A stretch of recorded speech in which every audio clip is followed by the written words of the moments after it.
नमस्कार, मैं हूं यश खुराना। स्वागत है आपका हमारे इस बेहद खास कार्यक्रम में बैठकों का दौर, इशारा किस ओर। इसी बीच आपको एक बड़ी जानकारी से सबसे पहले अपडेट कर देते हैं। तो बड़ी खबर, प्रधानमंत्री नरेंद्र मोदी से मुलाकात के बाद मंथन का दौर, बैठकों पर बैठकें की जा रही है। दिल्ली में आज हरियाणा के सांसदों की बैठक है। बड़ी जानकारी हम आपको बता रहे हैं, सीएम मनोहर लाल के साथ सांसदों की मीटिंग है। और जैसा कि लगातार हम आपको तमाम जानकारियों से अपडेट कर रहे हैं कि बहुत मसले हैं, लेकिन आधिकारिक तौर पर उस पर कोई भी तस्दीक नहीं है। लेकिन ये कयास लगाए जा रहे हैं कि एसवाईएल का मुद्दा, चंडीगढ़ का मुद्दा, प्रदेश के राजनीतिक हालात, सांसदों और प्रदेश के मंत्रियों के बीच में तालमेल, उनका रिश्ता कैसा है, सब कुछ बेहतर और मजबूत करने के लिए ये मंथन और बैठकों का दौर देखने को मिल रहा है। मुद्दा हम आपको एक बार फिर से बता दें, राजनीतिक हालात, संगठन की मजबूती पर लगातार चर्चा चल रही है। और इससे भी ऊपर की बात अगर करें, जब से पंजाब में आम आदमी पार्टी की सरकार बनी है, उसके बाद आम आदमी पार्टी की नजर हरियाणा पर है। और क्या हरियाणा में इसी वजह से राजनीतिक हलचल भारतीय जनता पार्टी में तेज हो गई है, ये भी एक बड़ा सवाल बना हुआ है। दोपहर 3 बजे मुख्यमंत्री और सांसदों की बैठक है। केंद्रीय राज्य मंत्री कृष्णपाल गुर्जर के आवास पर ही मीटिंग होनी है। लगातार हम आपको तमाम जानकारियों से अपडेट कर रहे हैं और समझने और आपको समझाने की कोशिश कर रहे हैं। तो बैठकों का दौर, इशारा किस ओर। जी हां, हरियाणा बीजेपी में इस वक्त मैराथन बैठकों का दौर जारी है, जैसा कि हम आपको लगातार बता रहे हैं। लेकिन ऐसे में कुछ सवाल हैं जो उठ रहे हैं। इन बैठकों के सियासी मायने क्या है? क्या है मिशन 2024 की तैयारी, या फिर हरियाणा में कुछ बड़े बदलाव की तैयारी है? ऐसे ही कुछ सवालों पर हम चर्चा करेंगे, लेकिन उससे पहले आपको यह खास रिपोर्ट दिखाते हैं।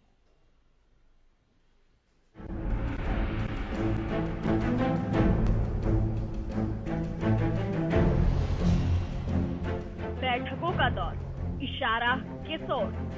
क्या है बैठकों के सियासी मायने?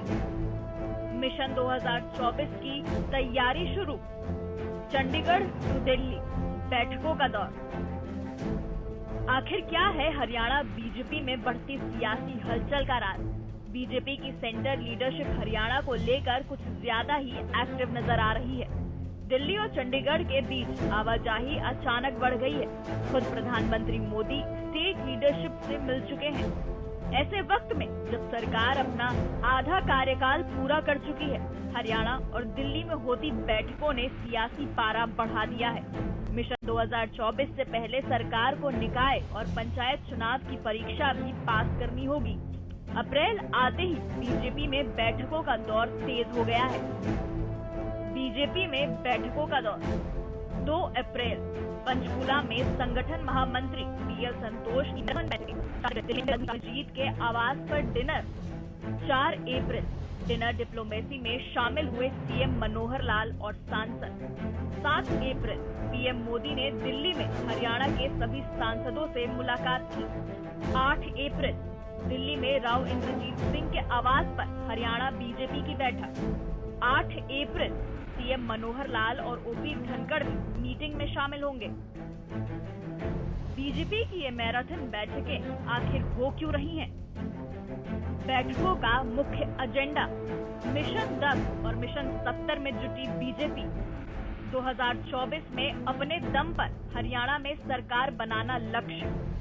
बैठकों में हरियाणा के राजनीतिक हालात पर चर्चा, संगठन और सरकार के कामकाज पर भी चर्चा, कार्यकर्ताओं का सम्मान और नए सदस्य जोड़ने पर जोर, व्यापारी उद्यमी के साथ किसानों का भरोसा जीतना, विपक्ष के दुष्प्रचार का तथ्यों के आधार पर जवाब देना, समाज के हर वर्ग के बीच मजबूत पकड़ का लक्ष्य।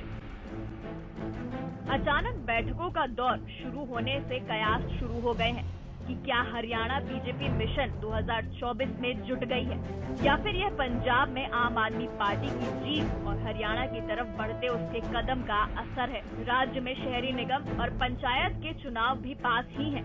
गठबंधन 7 से भी तनातनी की कुछ उड़ती उड़ते खबरें आ रही हैं। ऐसे में हरियाणा को लेकर बैठकों का ये दौर इशारा कर रहा है कि हरियाणा में जरूर कुछ बड़ा होने वाला है। Bureau report, Haryana news.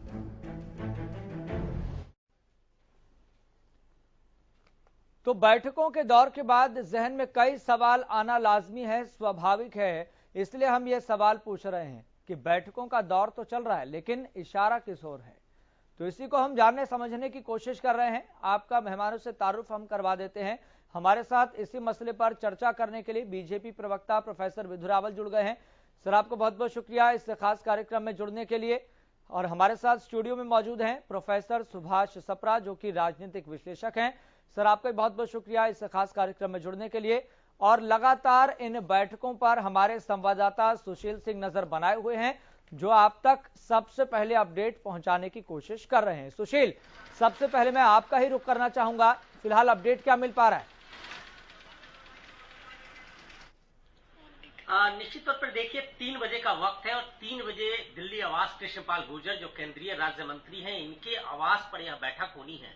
और बैठक में इसमें एहतियात बरता गया है कि हरियाणा के सभी लोकसभा या राज्यसभा के सांसद ही शामिल हों। बाकी जिस तरह से राव इंद्रजीत के घर पे डिनर पे देखा गया था कि कई विधायक कई मंत्री शामिल हो गए थे, तो वैसी स्थिति न आए, केवल सांसद ही रहेंगे। और साथ ही मुख्यमंत्री, प्रदेश के मुख्यमंत्री और प्रदेश बीजेपी अध्यक्ष ओपी धनखड़ शामिल होंगे। तो निश्चित तौर पे ये सीमित बैठक रखा गया है और काफी विषयों को लेकर इस पर चर्चा मानी जा रही है। जैसा कि कंटिन्यू हम लोग दिखा रहे हैं और जो खबरें आ रही है उसके मुताबिक सबसे बड़ा मसला सांसदों की कहीं ना कहीं जो गिले शिकवे हैं उनको दूर करने की है। और यही वजह है कि प्रदेश अध्यक्ष और मुख्यमंत्री दोनों शामिल हो रहे हैं। सबसे 1-to-1 बात भी होगी, उनकी शिकायतें भी रखी जाएगी और समन्वय किस तरह बेहतर तरीके से बन सके उसको लेकर ज्यादा फोकस किया जा रहा है। साथ ही देखिए जिस तरह से चंडीगढ़ हरियाणा और पंजाब की राजधानी है, उसको लेकर जिस तरह से आम आदमी पार्टी की सरकार ने प्रस्ताव पास किए थे और उसके बाद सड़क से संसद तक संग्राम की बात की जा रही थी, तो उसको लेकर क्या कुछ रणनीति होनी चाहिए, इस पर भी मंथन है और इस पर भी बातचीत है और गहन मंथन है, जिससे रणनीति आगे की तय हो। तो इस पर भी माना जा रहा है कि बेहद गंभीर बैठकें होंगी। साथ ही जिस तरह से आम आदमी पार्टी की सरकार पंजाब में बनी है और रोजाना जिस तरह से हरियाणा के नेता लगातार आम आदमी पार्टी में शामिल हो रहे हैं, हरियाणा में पंचायत के भी चुनाव है और निकाय के चुनाव है और उसमें किस तरह से इनकी भूमिका रहेगी, क्योंकि 24 से पहले हरियाणा सरकार को फेस करना है पंचायत चुनाव और स्थानीय निकाय के चुनाव।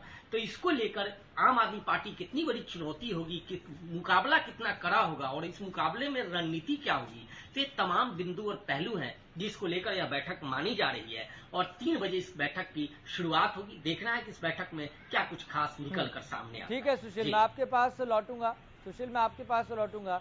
सबसे पहले प्रोफेसर सुभाष सप्रा की ओर रुख करते हैं। प्रोफेसर साहब, क्या आप मानते हैं बीजेपी में सब कुछ ठीक चल रहा है, या इन बैठकों के अपने ही सियासी मायने हैं जो दूसरे सियासी दलों को चौंका दें और भारतीय जनता पार्टी को एक बार फिर से बड़ा सितारा बना दें? ये वैसे भारतीय जनता पार्टी की ये विशेषता है। भारतीय जनता पार्टी अभी इलेक्शन तो 2024 में है। ऐसा लगता है जब से ये 5 राज्यों में चुनाव हुए और विशेषकर पंजाब, हरियाणा और पंजाब टचिंग स्टेट है, क्योंकि हरियाणा पंजाब दिल्ली बिल्कुल टचिंग है एकदम। जब से बीजेपी ने ये देखा है भाई आम पार्टी को इतना ज्यादा मैंडेट मिला है वहां पर, तभी से ये चुस्ती आ गई है। और पिछले ये 5-7 दिनों से देखो, 2 तारीख को BL संतोष जी सारे पदाधिकारी, CM, MLA, MP, प्रदेशाध्यक्ष, सारे छोटे बड़े जितने भी हमारे जो बीजेपी की जो वर्कर्स हैं उनके साथ मीटिंग करते हैं। फिर राव इंद्रजीत जी 4 तारीख को बुलाते हैं डिनर, वहां पे सारे, वहां पे काफी जो है ना सांसद और CM साहब और प्रदेशाध्यक्ष सारे वहां पे उपस्थित होते हैं। कल प्राइम मिनिस्टर साहब ने चाय पे बुलाया सभी को और इतना तेजी से ये जो स्पीड पकड़ी है, ये चुनावी तैयारी हो रही है। दूसरी पार्टियां भी सोई पड़ी हैं और विशेषकर कांग्रेस में गुटबाजी जो है ना एकदम बहुत तेज चल रही है, बिल्कुल हाशिए पे चल रही है। अभी भी कांग्रेस अगर नहीं सुधरी तो परिणाम अच्छे नहीं होंगे उसके लिए। बीजेपी बिल्कुल चुनाव की तैयारियों में जुट चुकी है। अभी हमारे सुशील साथी जी कह रहे थे भाई यहाँ पे MC का चुनाव भी है और पंचायती चुनाव भी है और यही चुनाव प्रभावित करेंगे अगले इलेक्शन को। फिर अगर आपने मोदी साहब को बनाना है, यहाँ पे भाजपा की सरकार इतनी आसान नहीं है। रावल साहब से पहले भी हमारी एक बार बात हो चुकी है, क्योंकि पुराना जो एक चुनाव था 2019 का और अब जो चुनाव होने वाला है इसमें काफी बदलाव मिलेंगे और काफी समीकरण चेंज हो सकते हैं। और बीजेपी ने ये जो डेली जो मीटिंग्स का दौर चल रहा है, अभी भी मीटिंग होने जा रही है कृष्ण पाल गुर्जर जी के यहाँ दिल्ली में, तो ये जो दौर इतना तेजी से जो स्पीड पकड़ा है, ये बिल्कुल चुनावी तैयारियां हैं, सियासत है। और राजनीतिक पार्टी अगर उसको सत्ता में रहना है तो सियासत करनी जरूरी भी होती है। और अब ये भी है, अब देखो आम पार्टी भी बड़ी तेजी से अग्रसर हो रही है, चाहे कोई साथी माने या ना माने। केजरीवाल साहब एक दिन गुजरात होते हैं, दूसरे दिन हिमाचल में, देखो कितना बढ़िया वो शो करते हैं। और इसी तरह के शो उन्होंने पंजाब में किए और पंजाब में उन्होंने कितना बड़ा वहां पे 92 सीट जीती हैं। और हरियाणा में भी जो यहाँ के जो प्रभारी हैं या जो सांसद सदस्य हैं, उन्होंने तो जैसे यहीं पे चारपाई डाल दी हरियाणा में ही।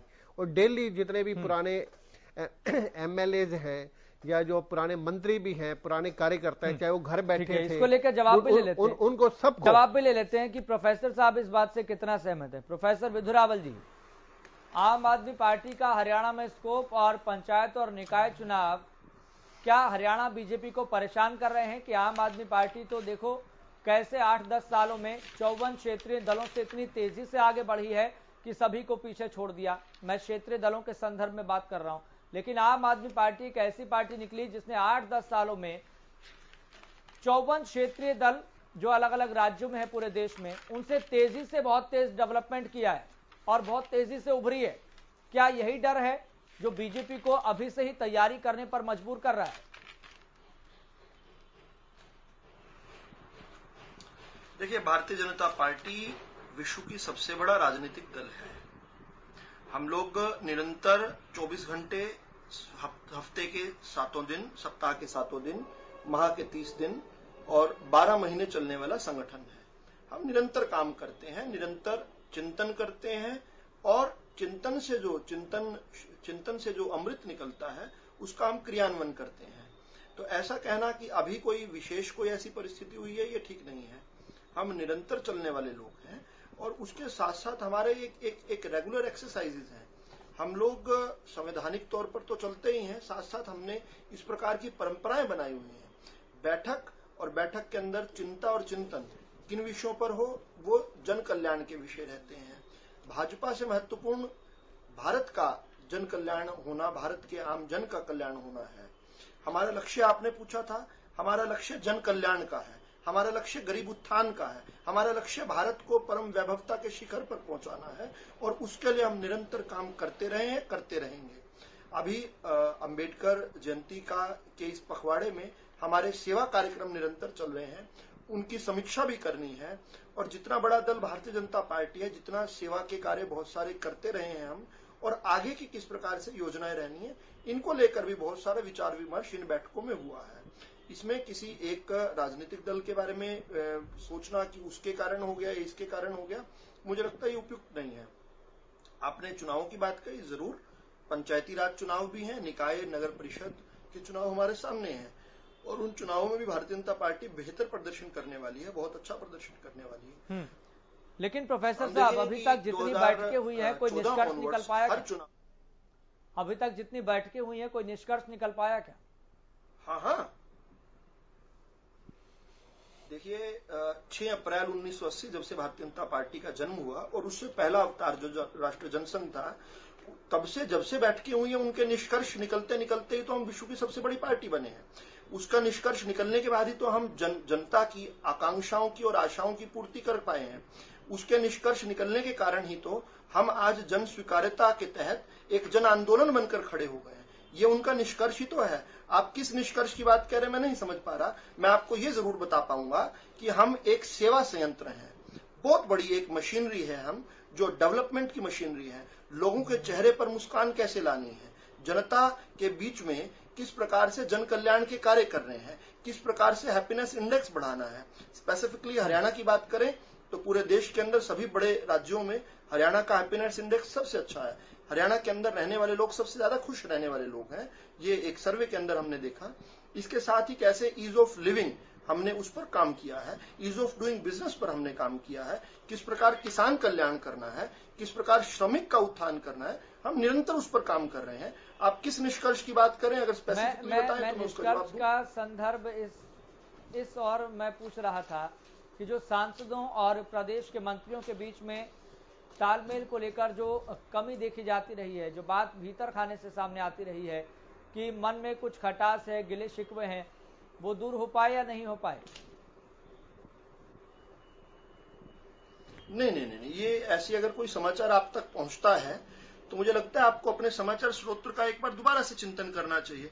हमारे यहाँ सब लोग इन लाइन चलने वाले हैं, बहुत ही अनुशासित पार्टी हैं। हमारे यहाँ विचार का समर्थन होता है, विचार के साथ हम चलने वाले लोग हैं, विचार के अनुयायी हैं, हम व्यक्तियों के अनुयायी नहीं हैं।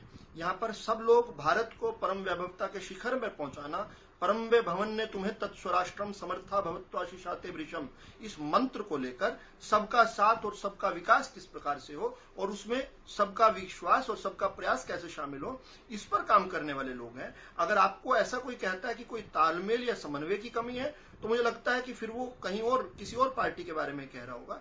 हमारा दल तो सभी दलों के लिए हमारा एक एग्जाम्पल सेट करता है कि किस प्रकार से एक दिशा में चलने वाला, एक मार्ग पर चलने वाला, एक पटड़ी पर चलने वाला संगठन और दुनिया का सबसे बड़ा संगठन होने के बावजूद भी एक ही दिशा में चलने वाला, हमने तो उदाहरण प्रस्तुत किए हैं। हमारे यहाँ ऐसी कोई बात नहीं होती।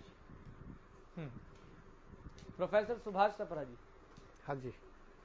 पदाधिकारियों को लेकर और प्रदेश में बढ़ रहे करप्शन को लेकर, हालांकि अब प्रोफेसर साहब ये कहेंगे करप्शन अगर सामने आता है तो उस पर हम कार्रवाई करते हैं, उन अधिकारियों पर कार्रवाई करते हैं, इस तरह के फीडबैक लगातार बैठकों में मिल रहे थे। आप भी जानते हैं कि सोर्सेज के हवाले से लगातार ये खबर सामने आ रही है कि करप्शन को लेकर अफसरशाही हावी पड़ रही है, इस तरह की बात सामने आ रही है।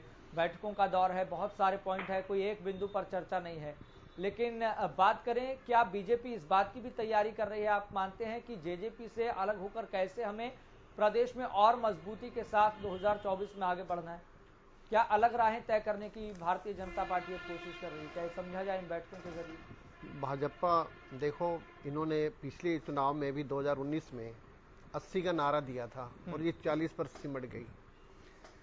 पिछले 5 साल के शासन में जितने भी बड़े बड़े मंत्री थे, एक दो को छोड़कर सभी चुनाव हार गए। इन्होंने, भाजपा ने चुनाव के लिए बड़े बड़े चेहरे बदल दिए। विशेषकर मैं आपको साउथ हरियाणा की बात बता देता हूं। उमेश अग्रवाल जी सबसे जो ज्यादा सीटों वोटों से जीते थे, उनको टिकट नहीं दी। राव नरवीर जी को नहीं दी, बादशाहपुर से। रेवाड़ी से रणधीर कापड़ीवास जी को नहीं दी। फरीदाबाद से विपुल जी बदल दिए, तंवर जी बदल दिए। मतलब पुराने चेहरों पे इन्होंने दाव नहीं लगाया। 5 साल का जो नेगेटिव वोट था जो है, अदरवाइज ये 40 सीट नहीं मिल पाती, चाहे इनका 80 का नारा था। मैं भी ये रावल जी को बताना चाहता हूं, अब देखो, अब 10 साल का शासन आपका हो जाएगा और जो पहले जो सेशन की पकड़ थी, यू वर इंडिपेंडेंट, बिल्कुल ही आपकी पूरी पकड़ थी प्रशासन पे भी, जो चंडीगढ़ का एडमिनिस्ट्रेशन पे भी, सभी शहरों में भी। अब आपका गठबंधन सरकार है।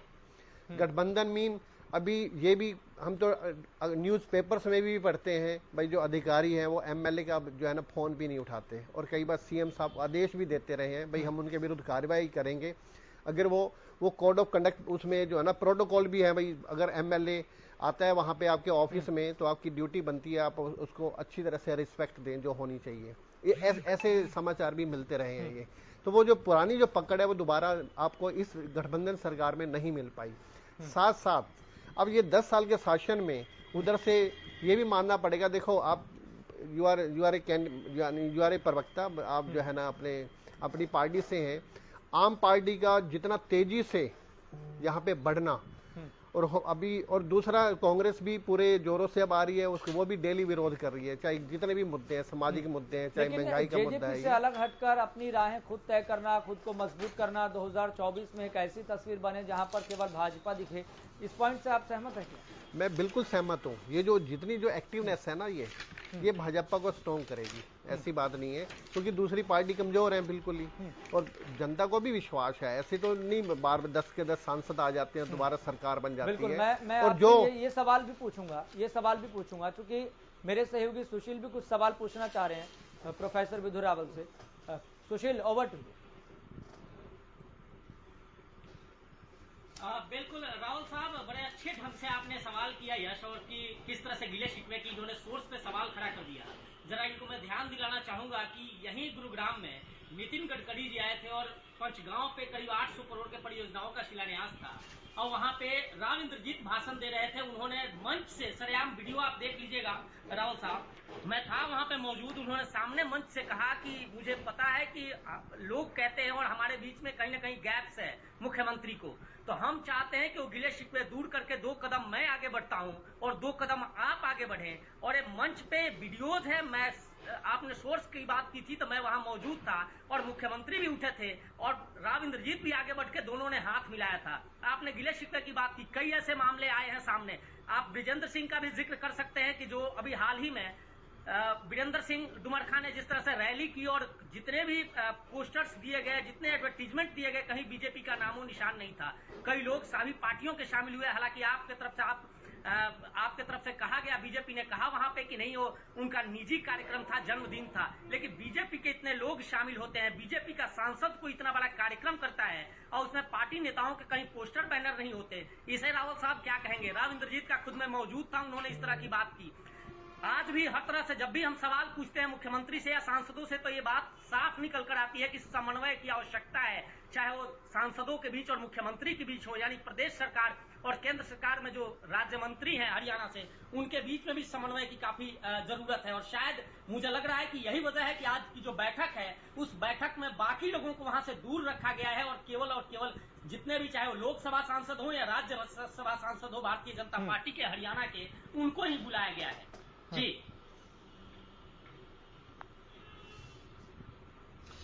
जी, सुशील जी, आप बहुत वरिष्ठ पत्रकार हैं, मैं आपका बहुत सम्मान करता हूं, मैं आपको सुनता रहता हूं, बहुत कुछ जानकारियां आपके माध्यम से हमें मिलती हैं। आप इसको व्यक्तिगत तौर पर ले गए, मुझे इस बात का खेद है, मेरी शायद अभिव्यक्ति में कुछ कमी रही होगी, लेकिन इतनी बात जरूर आपने खुद अपने ही जो वक्तव्य है उसमें स्पष्ट किया कि भारतीय जनता पार्टी में निरंतर समन्वय बनाने का प्रयास हो रहा है। और कौन कर रहे हैं? जिनको आप एक्यूज करते हैं कि उनके बीच में मतभेद हैं, वही लोग अगर मंच पर आकर कहते हैं कि 2 कदम हम चलते हैं, 2 कदम आप चलो और आगे रिक्शा कर लेंगे, तो ऐसे में तो आप मंशा को समझिए। इसका मतलब तो इतना बड़ा संगठन, विश्व का सबसे बड़ा संगठन, और वहां पर भी सभी लोग एक दिशा में चलना चाहते हैं और उसके लिए प्रयास कर रहे हैं। देखिए, सुधार की हमेशा गुंजाइश होती है। सुधार तो जिसको कहते हैं ना, इंप्रूवमेंट के लिए तो स्काई इज द लिमिट। हमें और बेहतर करना है, हमने खुद के मानक बनाए हुए हैं, लेकिन उन मानकों को पूरा करना है, उन मानकों को बेहतर करना है, इसमें कतई कोई दो राय नहीं है। लेकिन भारतीय जनता पार्टी एक दिशा में चलने वाली पार्टी है। ये आपका ही वक्तव्य अगर मैं सुन लूं तो आपका ही वक्तव्य से निष्कर्ष ये निकलता है। रही बात आपने जन्मदिन की कही, तो पिछले दिनों मेरी बिटिया का जन्मदिन था, मैंने भी बड़े धूमधाम से मनाया था। भारतीय जनता पार्टी को सुबह शाम रात जीता हूं मैं, मेरे जीवन के अंदर उतरी हुई है भारतीय जनता पार्टी, लेकिन मैंने भी कहीं भाजपा का बैनर नहीं लगाया था, ये एक मेरा व्यक्तिगत कार्यक्रम था।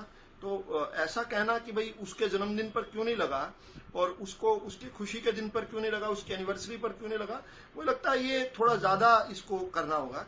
दूसरा, आपने वीरेंद्र जी की बात कही, आपने राव इंद्रजीत जी की बात करी। दोनों प्रदेश के बहुत वरिष्ठ नेता हैं और उनका एक अपना तरीका है। उन तरीकों को स्वीकार करते हुए, उनको मानते हुए, उनका एक अपना तरीका है। इसका ये मतलब नहीं है कि वो हमसे कहीं अलग हैं, वो हमारे साथ हैं और हमारे वो साथ तो है ही हैं, बल्कि एक मार्गदर्शक की भूमिका में किस प्रकार से भारतीय जनता पार्टी का और बेहतर विकास हो सकता है, इसके लिए वो दिन भर चिंतनशील रहते हैं, रात को भी चिंता करते हैं और सुबह उठकर उसके बाद भारतीय जनता पार्टी के पदाधिकारियों को बताते हैं कि इस प्रकार से काम और करना चाहिए। वो मार्गदर्शक की भी भूमिका में है, हमारे नेतृत्व भी कर रहे हैं अलग अलग स्थानों पर। तो ऐसा कतई नहीं है। मैं व्यक्तिगत एक्सपीरियंस से ये बता सकता हूं कि सभी नेता भारतीय जनता पार्टी के एक साथ हैं। एक प्रोफेसर सुभाष सप्रे जी ने बात उठाई थी, अगर समय है तो उसका जवाब भी मैं दे दूं। जी प्रोफेसर बुजरावल, उन्होंने उमेश अग्रवाल जी की बात बताई थी, राव नरवीर जी की बताई थी। हाँ, तो ये सभी लोग जो थे, उमेश अग्रवाल जी का तो स्थिति बहुत ज्यादा गंभीर हो गई थी। उनकी भाभी जो है, जिनकी टिकट उन्होंने दिलवाई थी, वो अपना नगर निगम का भी चुनाव हार गई थी और तीसरे चौथे स्थान पर रही थी। बाकी जो लोग हैं वहां पर जिस प्रकार की परिस्थितियां थी, एक नौजवान को हमने वहां पर बादशाहपुर में टिकट दिया और वहां पर उसने ठीक ठाक प्रदर्शन भी किया। ठीक है, सीट नहीं जीत पाए, लेकिन इस तरह के कारण रहते हैं, वहां के स्थानीय विषय रहते हैं। इसको हमारी किसी गुटबाजी से जोड़कर नहीं देखना चाहिए। ठीक है प्रोफेसर साहब, बहुत बहुत शुक्रिया कीमती समय देने के लिए। सुभाष सप्रा जी आपका भी बहुत बहुत शुक्रिया बातचीत करने के लिए, और सुशील आपका भी बहुत बहुत शुक्रिया जानकारी साझा करने के लिए। तो बैठकों का दौर लगातार चल रहा है, लेकिन इशारा किस और है, ये प्रदेश की जनता के जहन में भी सवाल बना हुआ है, और यही सवाल है जो दूसरे सियासी दलों को भी परेशान कर रहा है कि भाजपा किस रणनीति पर काम कर रही है और उसका अगला कदम क्या होगा। फिलहाल मुझे दीजिए इजाजत, लगातार आप देखते रहें हरियाणा न्यूज।